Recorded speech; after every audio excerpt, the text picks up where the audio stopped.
তোমাকে বিদায় দিয়ে কত শতবার ভেবেছি আমি তোমার চলন্ত বাসের জানালার মুক্ত আকাশ হব।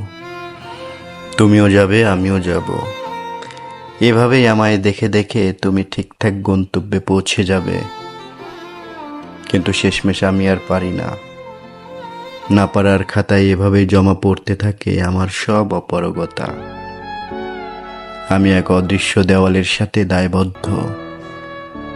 তোমাকে ভালোবাসতে পারি কিন্তু ছুঁতে পারি না। তোমাকে ফিরিয়ে দিতে পারি অথচ সাথী হতে পারি না।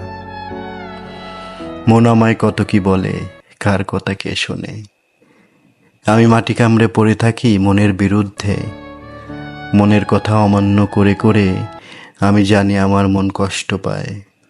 আমার মনেরও মন খারাপ হয়। সব বুঝেও না বোঝার ভান করে থাকি। আমি কানে না শোনার বাহানা করি। এ যেন এক নিজ প্রেক্ষাগৃহে নিজের পরিচালিত সিনেমায় নিজেরই অভিনয়।